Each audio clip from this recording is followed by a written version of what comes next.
Hey everybody, welcome to the Say Report, and I want you to know you have no idea how hard we work to bring you these The episodes. human world, it's a mess. This is your host, Sejan Sarowick, and of course with me, my host companion, Devon D. Decker. Hi, how are you? Devon D. Decker here. Man, the world is mad at us, Devon. The world is mad. No, the world's not mad at us. Soccer is happening, and I forgot that everybody but us cares about soccer. Yeah, Like everybody we except the two of us. we probably need to get someone else to do the outro because I'm sure Oh he's no. watching the game. I also like that Uh, in this belief, like Will is standing by for us to be done with it, he's just just waiting, to say and the then when we ending. call him, he's just not going to answer that phone today. I like to So imagine it's a nice red phone, direct line right Oh, to him. definitely. Well, it has to be red and yellow, right? Because those are our colors. Uh, Are we Gryffindor? I, Okay. I guess I don't know. We're like Huffledore or Griffin Puff. I Yeah, like okay. Griffin Puff. I don't know. All You right. made the We'll logo. root for the Griffin Puffs, but you don't ever want to go into Huffledore territory. Then they'll No, beat the shit out of don't ever you. go into.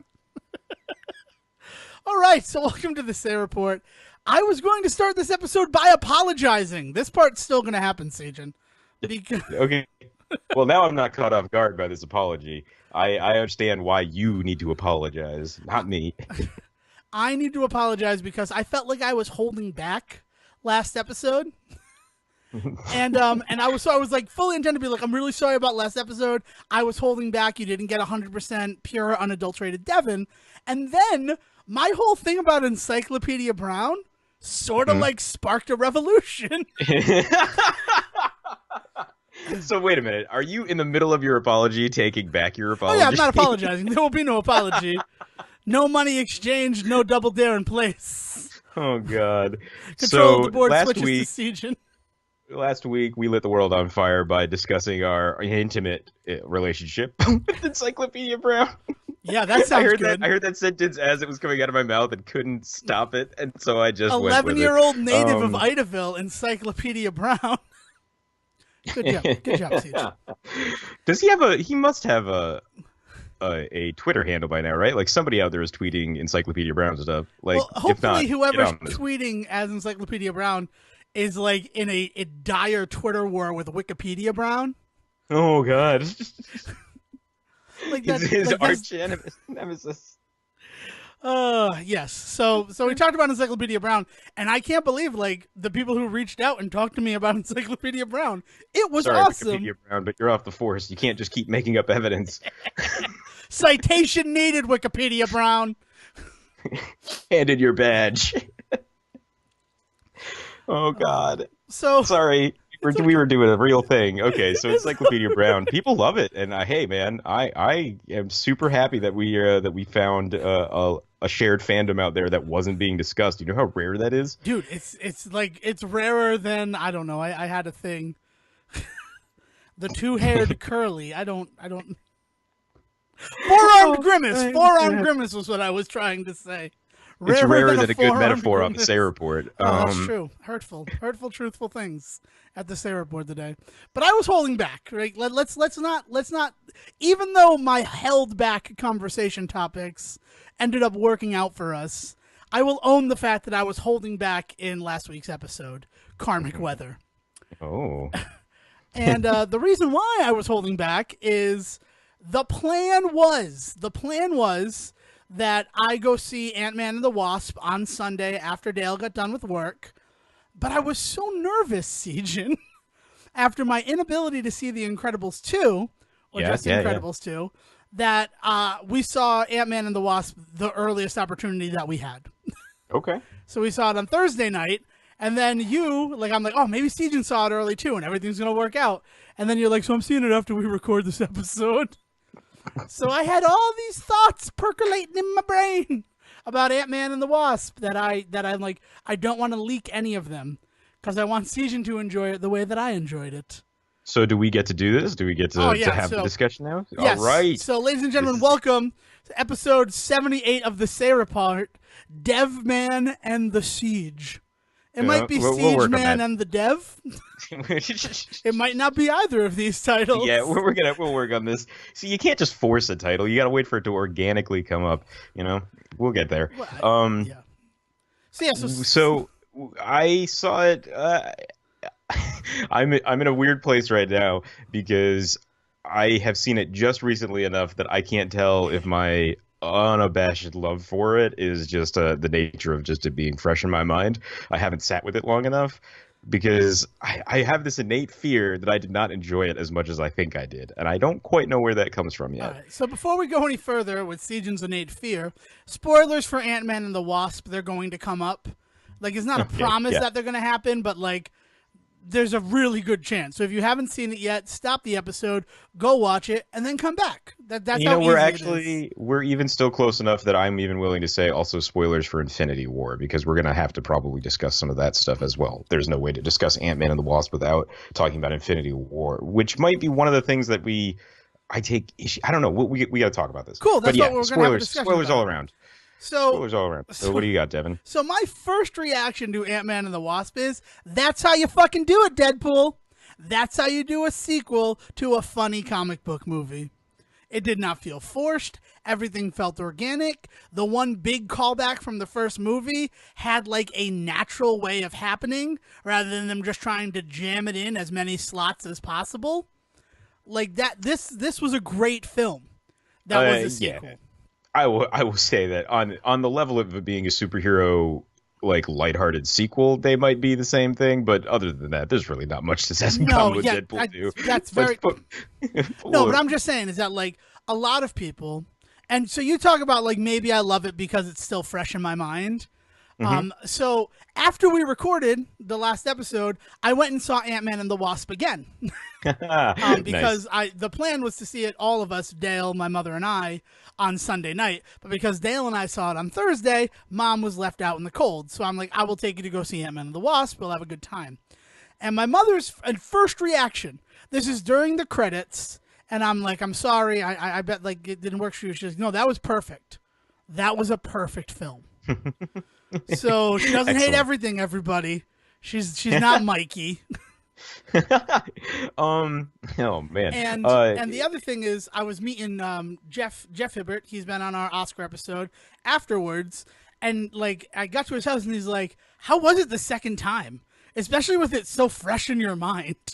Because I saw Rush Hour 2 like 2 days after I saw it the first time, and it did not work as a movie Yeah, the yeah, second time. yeah, right. So he was like, how did it work as a comedy? Because you knew all the comedy. And I'm like, well, first of all, I didn't really view Ant-Man and the Wasp as a comedy. Like, even though I made that like reference to like, that's how you make a comedy sequel, Deadpool. But like the first Deadpool, I don't think is super comedic. I think it has lighthearted moments. And I think that Ant-Man is Right. sort of that same way. Like, at the end of the day, it's a pretty serious friggin' world in the first Ant-Man. Like, he's about to lose his daughter. He's on parole. Baskin Robbins always finds out. Like, Baskin Robbins always finds out. um, yeah, man. So like, I think one of the big things that we always talk about with Marvel movies is that they do such a good job of like taking a genre or like a tropey style of film that exists and then putting superheroes into it rather than making a superhero movie first. And I think maybe that's part of why Ant-Man and stuff works and why maybe Deadpool 2 didn't and all this stuff is the idea that Ant-Man and the Wasp is first and foremost this great little like sci-fi adventure story, right? Like it's about them having to get into the quantum realm and then the lost mom. It felt almost like a Twilight Zone style story. Like there's so much cool like sci-fi adventure stuff going on that you forget that part of this whole thing is that they're actually like in the world of the MCU like and I think that that's why I was so caught up is that it does feel so outside of everything we've seen so far but yet it fits so perfectly when the reveal comes up with the timeline as where this is in comparison to like Infinity War and stuff. It all ends up working just fine. It's just that the entire time you're watching it, it's a whole other world from everything that we've seen so far. you're not wrong, but I think that's sort of the beauty of the No, first no, that's a good Ant-Man thing. too. That's what is I'm like, saying. Is yeah, this is no, actually a really great thing because the first Ant-Man came out after Winter Soldier, right? um, oh, it came out way after that. Ant-Man followed up Ultron, Age of Ultron. Ultron. Yeah, That's what it was. Ant-Man always seems to be the comic relief to just like a depressing storyline in the MCU, and that's great. Like the fact that they've found a really good like way to fit this cartoonish character, for lack of a better word, at the moment. Like they've taken this really silly character and made him work in this world like they always do. Like, surprise, surprise. But I guess after Infinity War, I was just so worried with like, how are they gonna just do like a family comedy movie? And they did it. Like I mean, like, I shouldn't have doubted them. Yeah, they succeeded on a lot of ways. And what I said afterwards was, like, it didn't move the same mountains that Black Panther did. Like, Black Panther, they're currently talking Oscar. They're talking Oscar nom, and of course they should be. Like, like the night I saw it, I was comparing it to The Godfather. Right. And my mother's like, "You're an idiot." And I'm like, "Am I? Am I?" Or is like, that's the type of storytelling that this is, that we haven't seen in a movie in years. Right. And then to top off the fact that it's a freaking Marvel movie. Like, right. So it wasn't the same thing, and it definitely wasn't the same like as Infinity War, but you know what? It still moved pieces forward on the board. Like it didn't feel like a throwaway. It didn't feel like a filler episode. I've been dealing with a lot of filler episodes in the anime that I watch. So like, yeah. You mean every anime? Well, but like, yes. yeah, they ran like full, like, it's Black Clover is the anime that I'm watching, and the first 27 episodes, literally something happened in all of them. Like, something serious happened for the story. 27 episodes of anime, and then episode 28, they're at a mixer. And it's just like them sitting at a bar meeting girls, and like nothing is happening. And it's just like, oh my god, what is this? And then, well, and I think that was the fear that a lot of people had for this movie going into it. It was the idea that between Infinity War and Infinity War Part 2, that we now know is Endgame, are we just going with that? But anyway, between Avengers 3 and 4, the idea that was this film going to be consequential in any way? And I think it really is. I think this whole, like, all of the stuff about the quantum realm is going to be a huge part of what goes on with 4, right? Like, it has to be. Well, I think that, so someone, after I saw the film, we're sitting in the lobby, and they start talking like, I bet because he's in the quantum realm, that's how he's gonna save the Avengers. And I'm like, well, that's probably not, like, it. Like, there's probably gonna be, like, a little bit more than just Ant-Man is here, so he's gonna save the day. No. But what I was thinking is, if somehow somebody gets into the quantum realm to save him, maybe that's what then leads them to realize maybe they can get into other realms to save everybody else. And that's the thing. So, like, that's the first day that I see it, and I'm like, that guy might be wrong.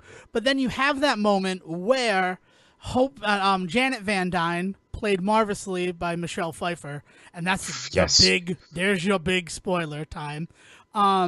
Played marvelously by Michelle Pfeiffer. She says, try not to slip into any time vortexes while you're down there. Right. So, so if Ant-Man slips into a time vortex and he goes back to before the Infinity War started, or before the snap of the fingers happened. Can you imagine them reshooting scenes with Paul Rudd, like, popping in and having to explain as Scott what's going on, and them having to explain to Scott what's going on? Oh my god, they're gonna take Infinity War and turn it into a fucking comedy. That'd be great. I think after the like dark ending that was Infinity War, I think we could all use a little bit of Ant-Man. Oh my god. But even that, I could see him going back in time and slipping to, like, Captain Marvel. Right, because I think Captain Marvel comes out before Endgame, right? As far as I know. The way that things are right now, supposedly Captain Marvel comes out 2 months before Endgame, which is nuts, by the way. But yeah. So if he winds up back there with her, in the after credit sequence or mid credit sequence, right? Like, that would be awesome. Like, I would be all about that. But yeah, so they take this thing that, like, told its own story completely. Like, all of this stuff that we are talking about is not at all, like, in any way alluded to in the movie. So, like, it's not like this movie hinges on anything that from before it, except for maybe Ant-Man, right? Like, that's really the only other movie you need to see. And again, this shouldn't be such a surprise to me. A little bit of Civil War, but even then, my favorite part of this film is afterwards, we're driving home. We saw it in Seekonk, because Seekonk is where you see Marvel movies. That's a pro tip, secret. Don't tell everybody. We're driving home, and Dale's like, "What happened to Germany?" And I'm like, you need to stop the car. And she's like, no, what happened in Germany? I'm like, Civil War happened in Germany.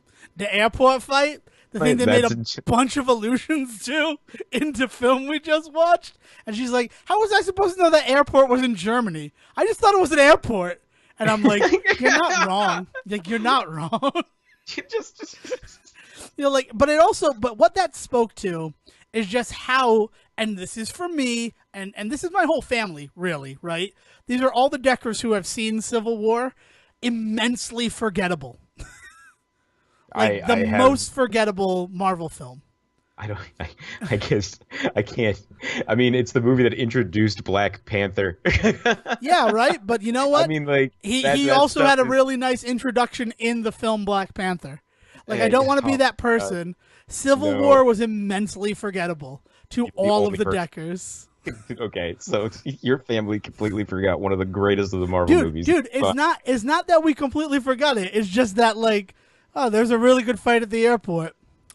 Where was that airport? Doesn't matter. Well, the other thing that I will say to your sister not understanding is I think Ant-Man provides some pretty good context clues to figure out exactly what they're talking about. Because, again, you don't even have to have seen those movies to like, actually, because let's be honest, at this point, there's a ton of people that have probably been watching these movies completely out of order. That's the other thing that like we never really considered in talking about all of this stuff of like what you need to see and what don't you need to see. It's not even necessarily a matter of whether or not they've seen these movies, because I mean, like, I think I watched Civil War with somebody before we watched like half of the movies that came before it, because the Civil War just popped up on Netflix and that just happened to be in the way in which we watched it. So like, there's the way that these movies have to cover their asses is just always impressive to me. And I think that Ant-Man and the Wasp really succeeds in doing just that, right? Like going back and covering up the holes that it needs to and filling things in where it needs to in order to bring you along for the ride. And it's just so fabulously done, interwoven into the way that they do the rest of the story.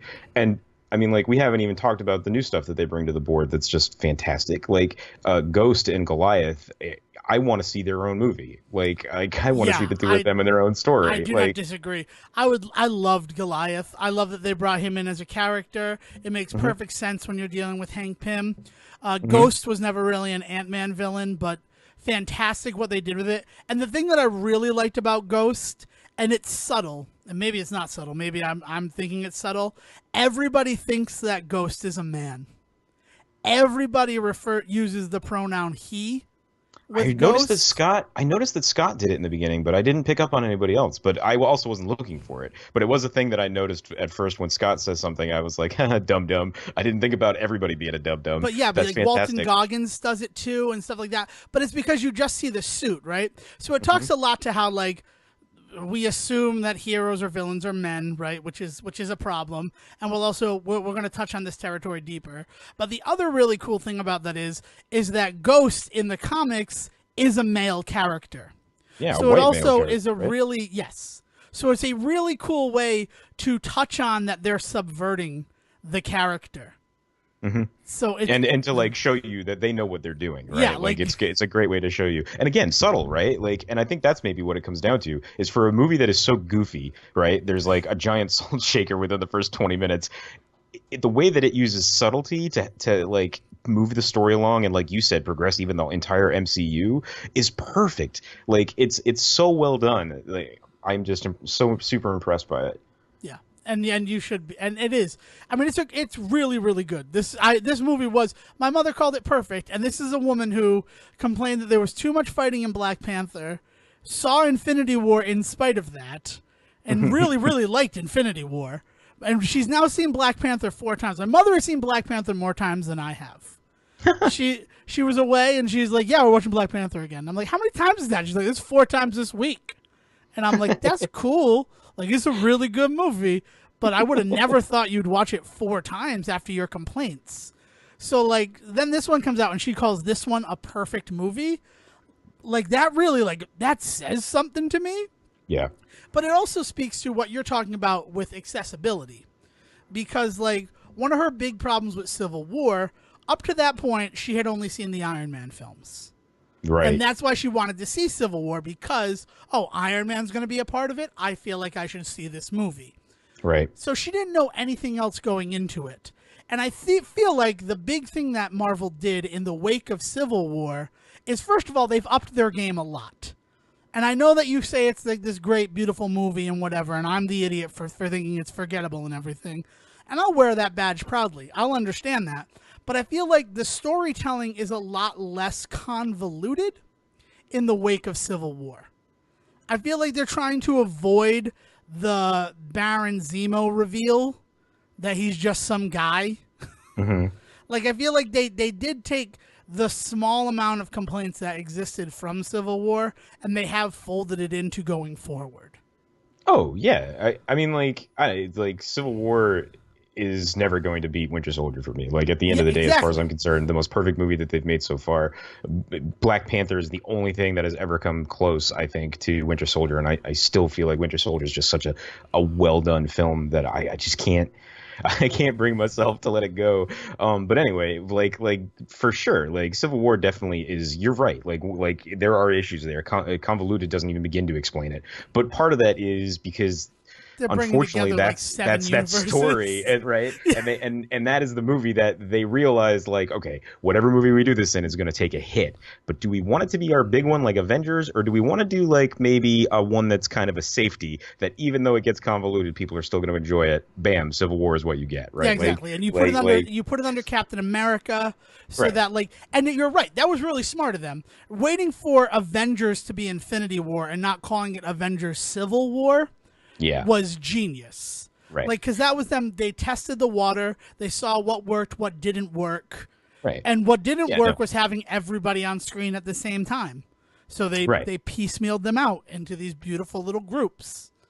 Exactly. So like you have this really fantastic evolution and them learning how to handle these bigger and bigger and bigger groups. And it's I mean, like, since Avengers, it's been a conversation that critics have had, is like, how are they going to do this with 4 big stars on screen? Oh, that's how they're going to do it. How are they going to do this with 10 big stars? Oh, okay. How are they going to do this with 25 people on screen? Oh, that's how.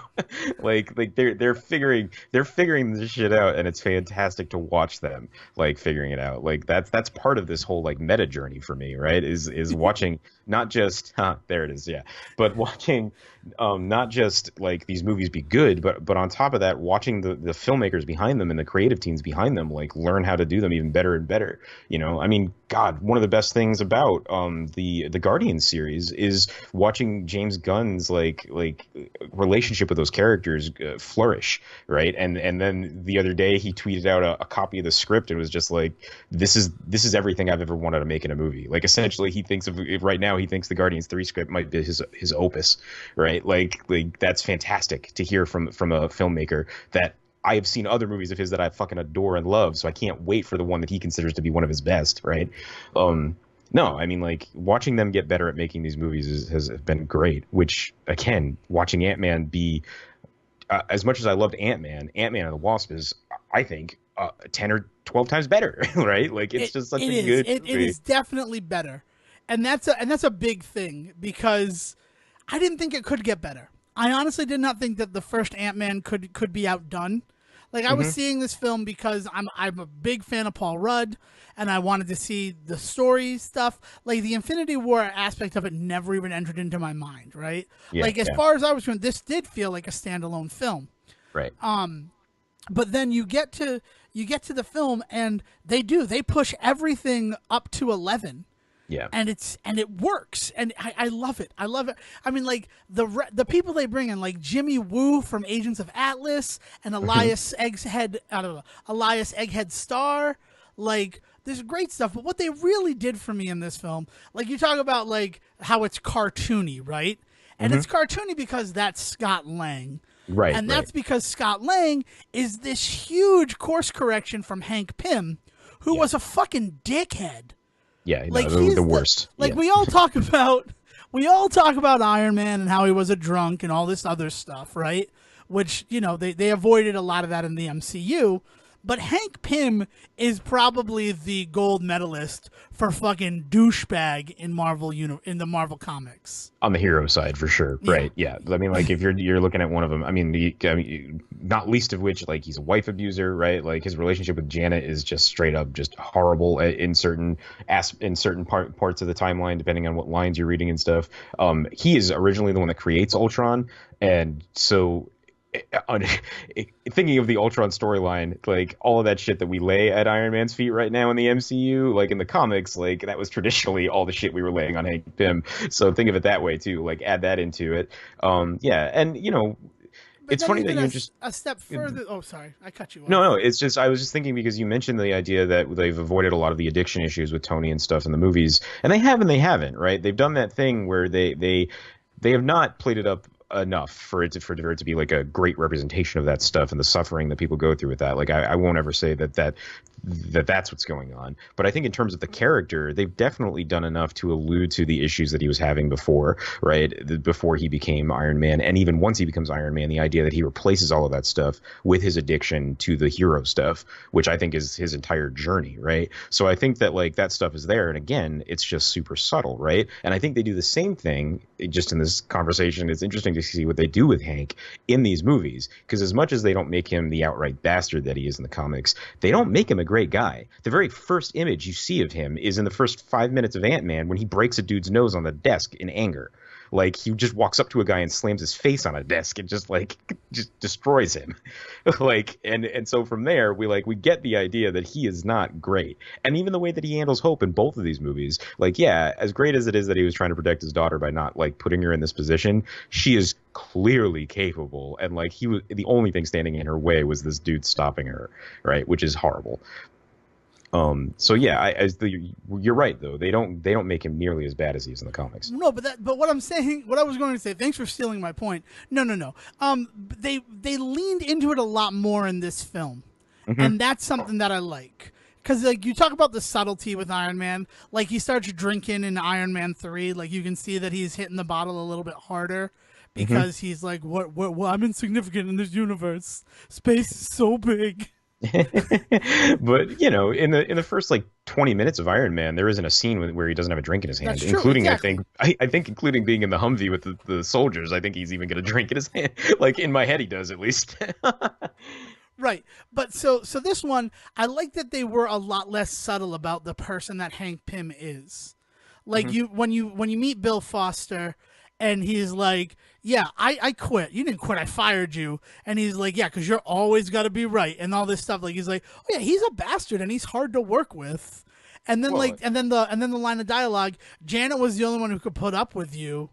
And it's just like, oh, that was like a hard thing. But then you also think about the fact that in the comics, even though he beat her, it was a long time before she ever got out from under his thumb. hmm Like she was so indoctrinated into that lifestyle. Yeah. So, and then you think about like, is there anybody that you didn't have a falling out with? Like, there's that beautiful line of dialogue. Yeah. No, And it's like, there's no. a ton of that good stuff. Yeah, and that's what I really wanted to like.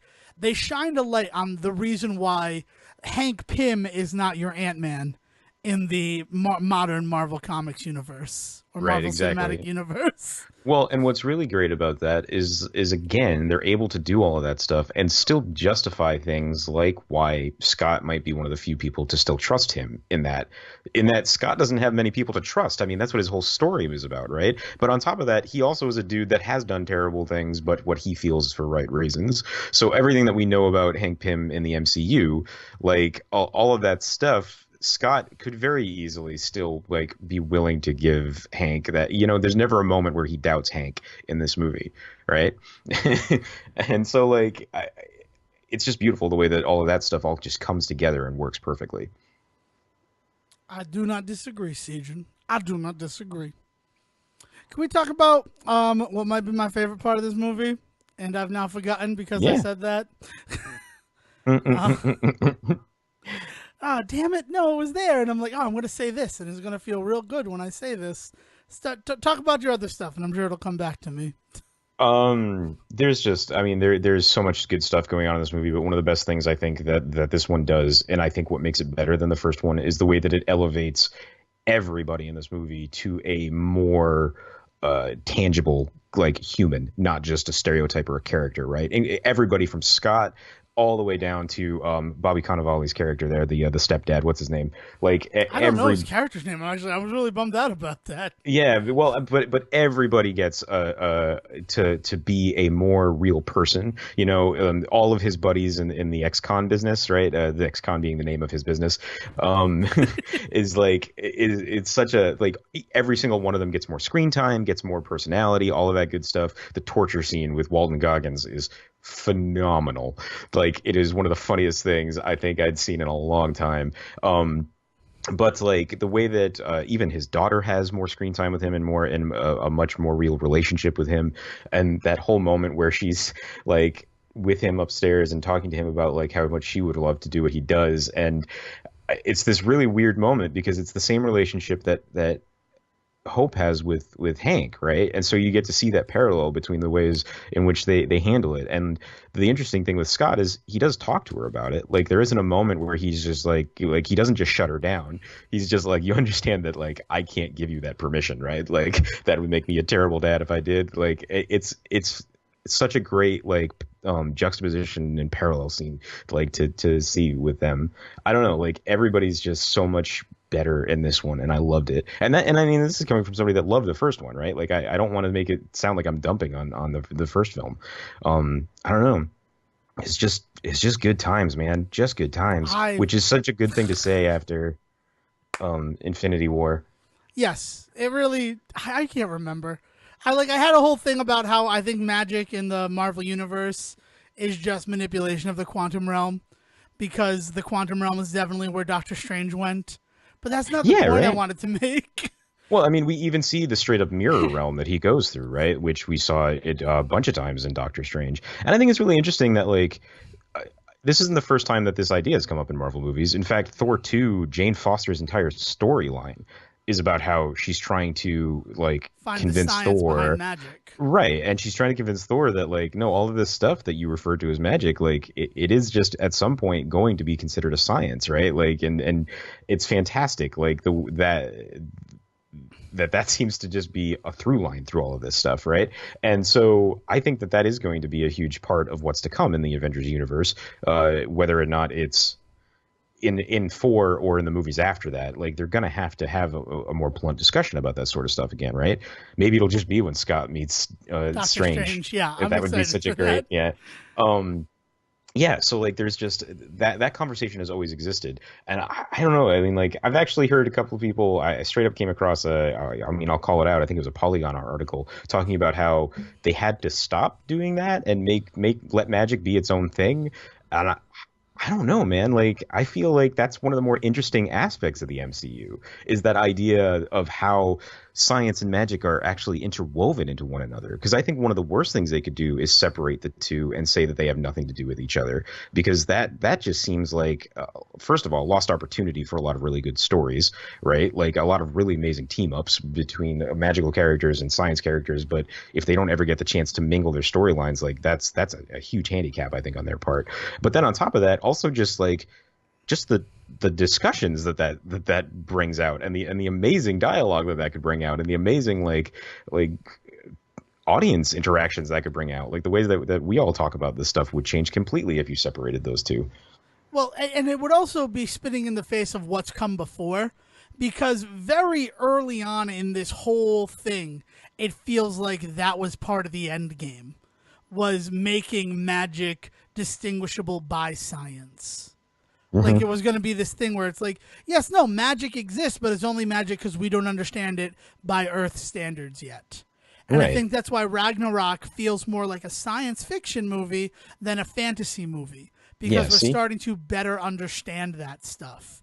And you look at Wakanda, everything that they have, like by like the layman's term, you would call magic, but really it's just manipulation of an element that we don't fully understand.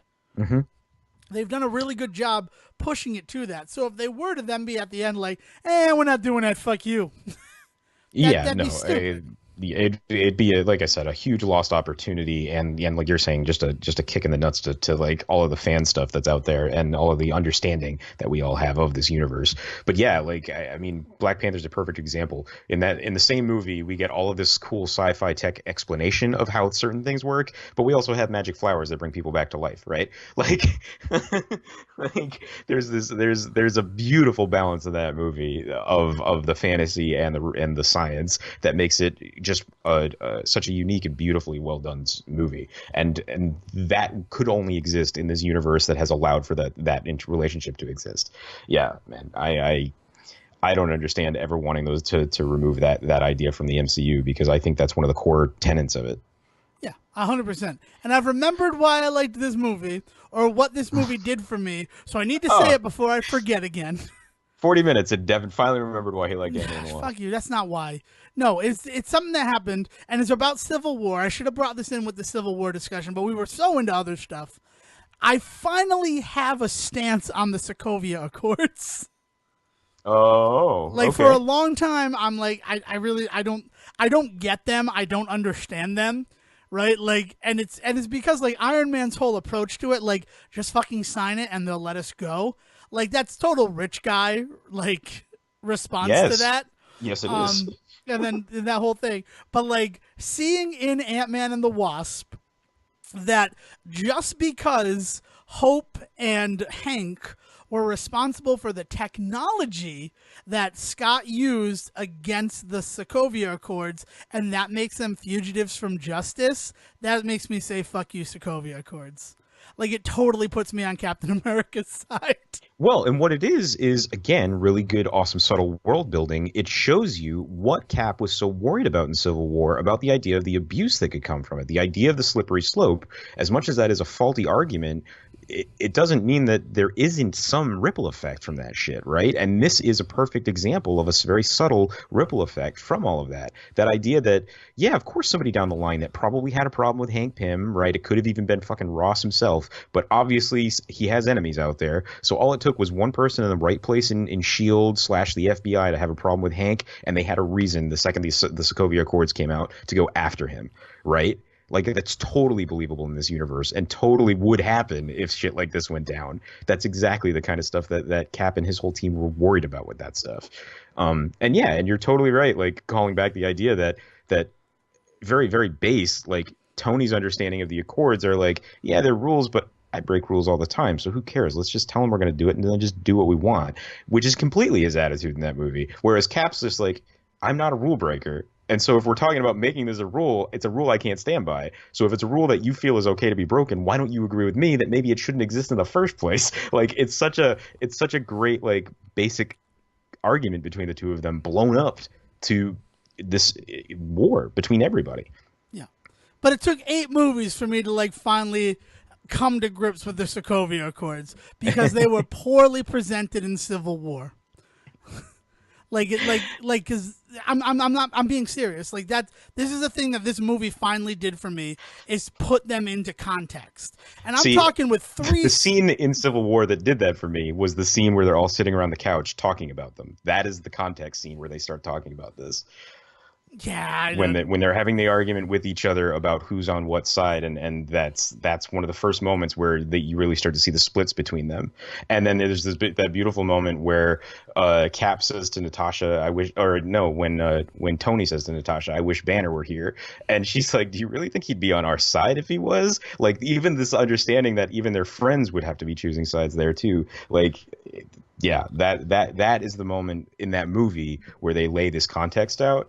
But to see 8 movies later that they're still dealing with it is awesome and important and cool. Yeah, exactly. And that's it. And, like, seeing it and, like, no, like, just because someone gets killed by a gun doesn't mean Smith and Wesson stand trial. Like, it's like, it is this true abuse of what the Sokovia Accords are. And there's something I disagreed with, just, like, on principle, because it seemed like the response didn't make any sense to me. Their response there just doesn't make sense in Civil War. But then, like, seeing it as this, like, no, but it's more than that. It's more like a witch hunt. It's a way for them to, like, swing their fucking dick around and have some sort of power. But then to also introduce that idea in a Hank Pym story is a secondary beauty. Because Hank Pym, like, the reason why Giant Man even exists is because he felt inferior next to Iron Man and Cap and Thor and the Hulk. Right. Like, he's like, I get small.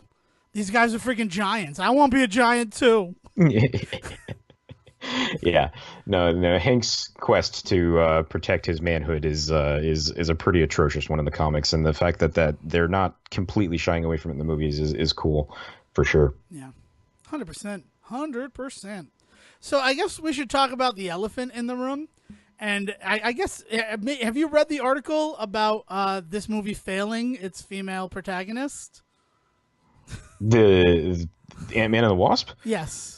No, I've heard nothing but Right, actually so kind of encouraging things about yeah, it. that's So what I'm not saying. Like, so it surprised. really was surprising to read this. I don't remember where it was because you know they honestly they don't get the benefit of like a shout out from us. Like I don't want you to go read this article, but I will discuss the ideas it brings up and maybe you can go out and look for it. But they're saying that by calling it Ant-Man and the Wasp, she is arguably a title character and thus she is the first female superhero lead in all of these Marvel movies. Okay. And they I'm say willing that to give her that. Sure. Yes. oh, I okay. 100% agree that she's that. Yeah. But then they talk about the fact that she doesn't show up in the movie for 20 minutes. And arguably, it's still Scott's story. And it's like, is it though? Is it? Actually, no. It is very heavily. I mean, the entire thing is about Janet and her quest to get her mom back. Like And the things the that she has to driving do. plot And- line. Yeah. Yeah. The driving plot line is her journey to get her mother back. Yes, there is a lot of Scott in this movie, but actually, I was surprised at how little there was when I came out of it. I mean, like, we should acknowledge we're coming from a standpoint of two white dudes talking about this movie. So, like, maybe we're missing something. And, hit us up on Twitter to explain if we are. But, like, I very much came away from this very impressed with the amount of time that they spent on her. Not to mention the amount of time that they also spend on Ghost. Yeah, exactly. Like, this really did feel like a female-driven story. Yeah. And, like, you bring in these characters. Like, the only reason that Paul Rudd is involved is because Michelle Pfeiffer, Janet, brought him into it. Yes. Like, so that she could have a vessel. And then God, she's Janet a is strong just character, too. So Like, freaking cool at the end of this movie. She's a quantum, like, warrior. Like, Mad Max style quantum warrior. she She's took just her been wings surviving and made him for into, like, 30 a years. baton thing. Yeah, it was crazy. Like, yeah, no, she was badass, and then like developed some weird quantum powers too. That Yeah, but I'm see, interested that's to see where they go with. There's my thing though. I don't think they're weird quantum powers. I think it's the same type of powers that Dr. Stephen Strange was able to do. That Benjamin Bratt's character, that I've forgotten his name, was able to harness. Benjamin Bratt. It might be hard to remember who Benjamin Bratt was in these movies because Benjamin Bratt's not in these movies. Benjamin Bratt is totally in these movies. Who is he? In Doctor Strange, he's the guy who had the spinal injury and then is playing basketball. Yeah, I don't remember his character name. I thought you were confusing him with Mark Ruffalo. I was like, that's rude. That's rude to me, and that's rude to Ruffalo. No, it's Benjamin Bratt. Like, it's just Benjamin Bratt's the supposed big bad to come down the line for Doctor Strange, right? No, Baron Mordo is going to be first? Chiwetel Ejiofor. But Chiwetel Ejiofor playing Baron Mordo takes Benjamin Bratt. He takes away his power. He says there are too many sorcerers, and he takes away his power. But I feel like the way that they do it is that, like, really what they're doing when they study and all this stuff is they're learning how to manipulate things on a quantum level. This is my whole theory. On a quantum level. And so Janet being on that quantum level for 30 years, that's how she learned Doctor Strange-esque magic. And that's how she's able to heal somebody. It's not just that she absorbed quantum energy, it's the fact that she learned how to manipulate it. But then the second she's removed from that environment where it's literally all around her, it's like it's an existing element, she's beginning to lose her grasp on it, which is why from a scientific standpoint, they go back into the quantum realm to harness that energy. Yeah, they also are doing it to help Ghost. They talk about how they're harvesting it to help heal Ghost more. Yeah, Which is a really interesting moment when you realize that they're continuing that relationship with Goliath and Ghost is really cool for whatever's to come down the line. because the only real bad Especially if you guy in start this is talking Sonny about Phase. Birch. Yeah, really, really, honestly, and it's such a great villain, like such a great, like weird little secondary villain, but also carries that B plot super well. Um, I'll watch Walton Goggins read the fucking newspaper though, like honestly. Oh yeah. Yeah, everybody in this movie, man. But yeah, to getting back to the whole Sorry. female view, no, like we just like I just want to make sure we put a pin in this. Like I don't know, I came out of this movie very much feeling like it did a really fantastic job of giving Wasp the movie she finally deserved, and in fact to the point where, I mean, there was a lot of issues when Ant-Man was first coming out, and the idea that Hope was going to be in it and not be the Wasp with the Avengers existing, it was kind of a little bit of a like kicking sand in everybody's face about some of the issues that people were having with female representation with Marvel at the time, and still do. Like, I mean, like let's not act like Marvel's like getting this right on all on all cylinders. Some Like people they're think they're getting definitely it wrong. so, That's why well, we're it's having like, this discussion. yeah, exactly. But and I want to say that like I don't mean to shut down like valid arguments about the issues that Marvel has with the way that it represents women in its Exactly. films. Like it has those issues, and they should definitely be discussed. But if you want to talk about the way that the amount of female representation in Ant-Man and the Wasp is pretty awesome, and like I'm always for more. Fuck yeah, let's get more. Let's just make a Wasp and the Ghost movie. Like, let's do that shit. I'm down. Like, I'm always down for more of this stuff. But I think that to call out Ant-Man and the Wasp for issues with female representation, you got to have a really good argument, and I don't know if they've got one. I mean, honestly, I can make the argument that like bringing Scott into it and coming to grips with him being there is a huge part of Hope's journey in this film. Mhm. Like, like, Well, right.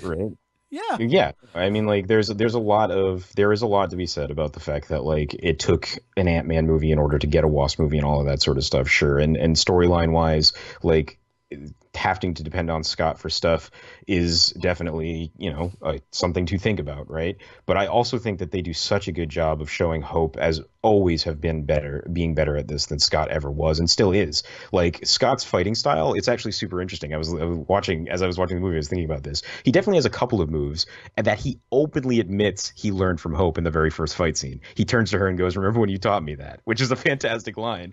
And then meanwhile, everything else he does is just big brawler moves, right? Like he gets really big so that he can swat at people, or like he can stop at this point he's lost control, but like basically all of his moves are just swinging wildly until he punches somebody, right? Whereas everything she does in this movie is so precise. That entire fight scene in the car when she whips around through one window and into another, like it's so well executed. So like showing how much better she is at him in this too. So this movie not only like shows her succeeding at this, but also shows that she's always been the better one at this than Scott ever will be, right? Which was great. agreed, 100% agreed. I don't have anything to add to that. Nailed it. So let's talk about the Infinity War in the room. That mid-credit scene. Uh, yeah, man. So the reveal that everybody gets ashed. Well, not everybody, just all of the Van Dynes get and Pims gets. I forget that they don't have the same last name. That's interesting. I didn't think about that. But yeah, and Scott gets left in the quantum realm looking for help. Can he get out without them? I Right. believe I was so. under the impression Like, that he couldn't. That that's one of the things where I'm like 6 and 1/2 dozen in the other, because literally the reason why we have access yeah. to the quantum realm is because he got out of it on his own. hmm So Right. Yes, and so we know that he can get out of it on his own. Yeah, no, actually, I was thinking it wasn't just because he hurt his daughter. He actually had the moment where he realized he could use the enlarger, right? Because yeah, we watch him stick that into his. yeah, Yeah, so like we know that he actually knows how to get the hell out of there, and he's always good in a pinch. Like, I mean, that's one of the best things about Scott is that he figures shit out on the fly really good. Like, it's what makes him such a good thief. Man, when he opens that safe in the first Ant-Man movie, it's one of the it's so best good. scenes ever. It is so good. Um, That's, if anything, yeah, that's so one of my like, only complaints about this is he's an engineer, and I feel like mhm. they downplayed the fact that he's an engineer a lot in this sequel. Like he came off dumber than he should Yeah, they have. definitely yeah they definitely played him up a little bit dumber than he used to be. Although one could argue all of the stuff that he built in the house with his daughter in the first scene might have been them trying to really push that idea. Like he's been keeping himself busy, not being able to leave the house, as is really cute and really elaborate until you remember like, oh no, this is just what he does, right? Um, Yeah, and the fact that they keep depending on him to make business decisions was really cool too. Um, but yeah, definitely much dumber than he was in the first Ant-Man movie. Um, I mean, just but when if you're going to point out the safe, it's like that safe was an inspired bit and not the kind of thing where he would be like, what if we had one of the old ones? yeah, yeah. I want ice cream. Oh man, oh god, I love him so much He's though. so He's good. such a He's great such a good character. actor. Well, Paul yeah, Rudd- and Paul Rudd plays him yeah. perfectly. But yeah, so not only does Paul Rudd play him perfectly, he also does a really good Michelle Pfeiffer, Oh my god, yes. Oh man. which we're not going to Um, spoil further than that, but a little bit of but spoilers yeah, there. the last moments when he's lost in there, my first worry was that meant that he was stuck too. But then, like you just pointed out, no, he got himself out the first time. So the problem isn't necessarily that he's stuck, but man, well, like when he gets out there, like the world that he's coming back to, I think the better question that everybody's asking, and I don't have an answer to, is was he saved by chance or was he saved No, because he was in another no, realm? no. He was No. saved by chance Okay, talk to me. because it's the universe.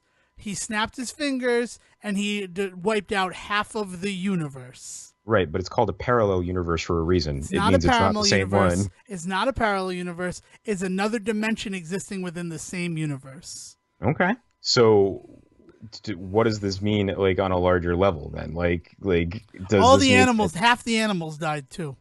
I'm sure oh to be that man. person, right? Half of all life in the planet does cease to be. And like half of all life in every Um universe. So like a lot of people have been posing that question as was he spared because he was in the quantum realm? And that's the thing. It's called the quantum realm. So it's part of our universe but just very very small. That's like by its very name that's what it means. So I don't think that's the reason. And okay. I'm like I 100% I will stand by it. In fact, I'm on my podcast saying like come fight me, brah. He was not spared because he wasn't out in the world. Well, I don't think anybody's I don't think anybody's at fighting words yet about it. I think what it is they're trying to use it then as trying to figure out ways maybe out of this the snap situation because man that's going to be a hell of an explanation for whatever whenever it comes out.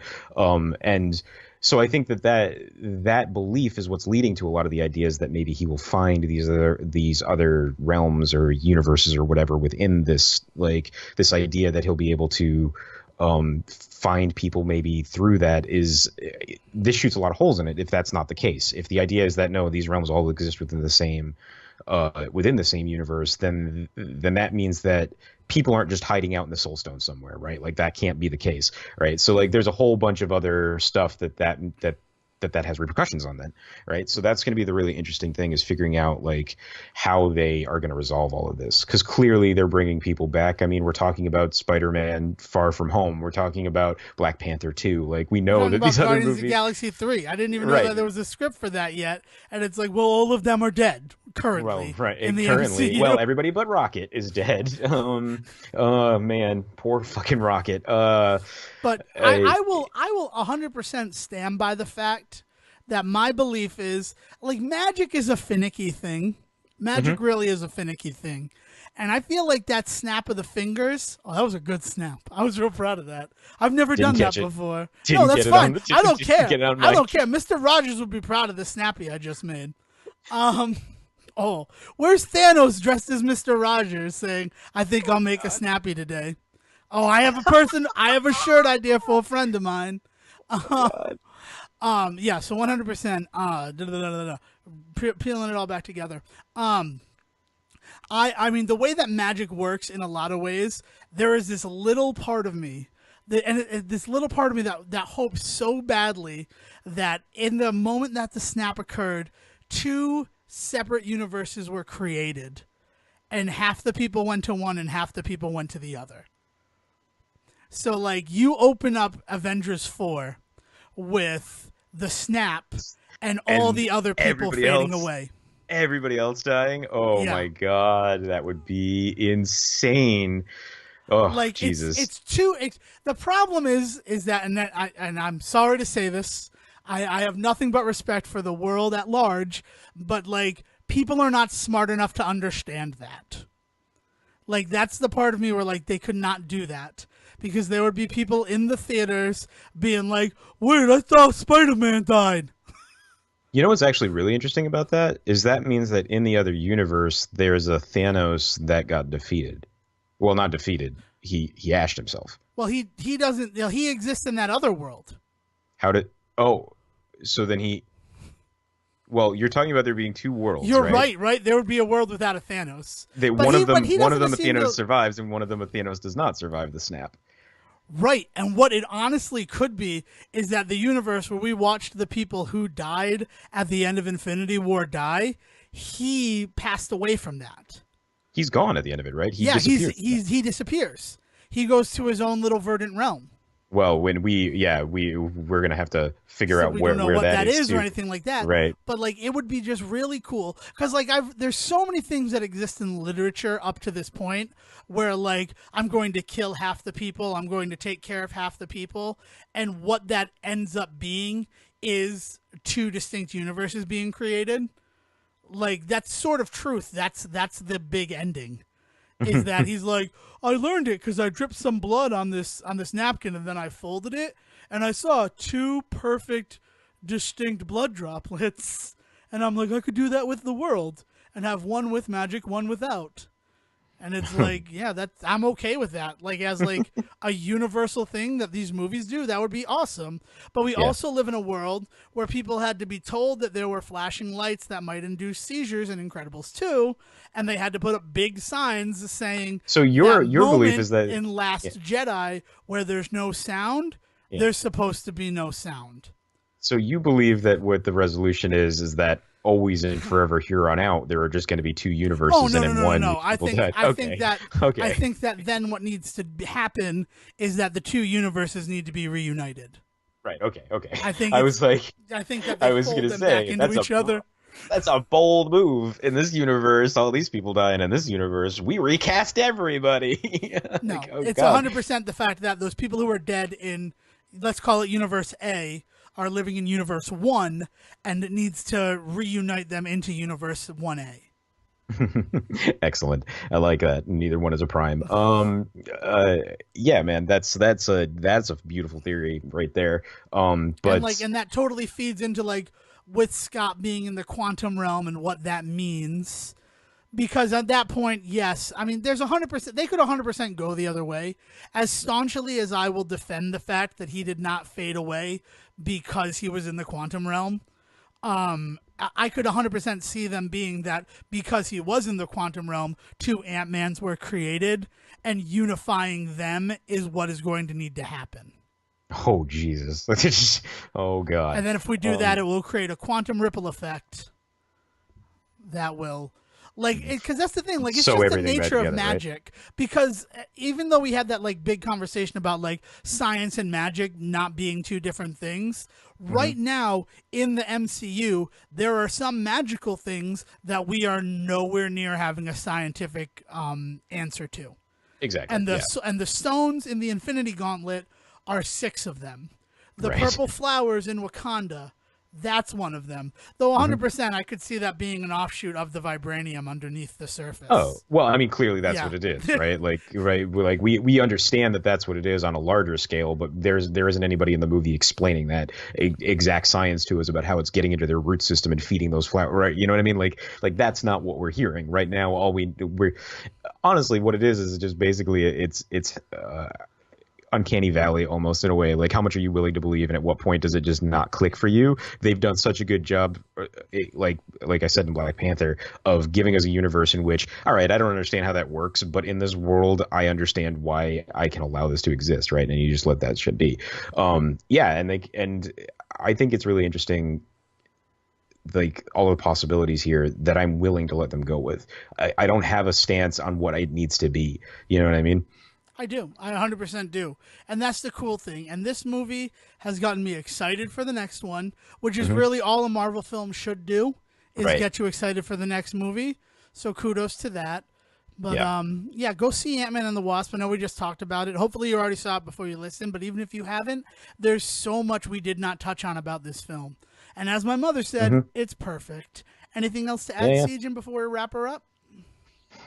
No, man. I just want to know where Thanos ended up at the end of that movie because I have heard some crazy thoughts and theories about where he is and if he's even on the planet anymore or if he's gone back in time and all that sort of shit. Because I think that coupled with finding out exactly what happened to Scott and where that goes is going to be really interesting for the future of all of the MCU movies. What they're willing to do with characters and timelines and whatnot. Yeah, I can't disagree. That's going to be the big thing, and I'm very excited to see how Avengers Endgame affects the MCU whole. Yeah. So if you have anything to say about my theories, or if you want to fight me about the fact that Scott was definitely not spared because he was in the quantum realm, find me on Twitter at Devon D. Decker. And if you want to discuss theories with me about where the hell they're going to go with Avengers 4, please hit me up at Siege vs. the World. Until then, Will, the game is over. Please take us home. Thank you for listening to the Say Report with your host Devon Decker and Stephen Serwick. Please follow the guys on Twitter and Facebook by searching for The Say Report, and you can always subscribe on your podcast channel so this is delivered straight to you and you can enjoy it every week. With apologies to your mother, we'll see you next time.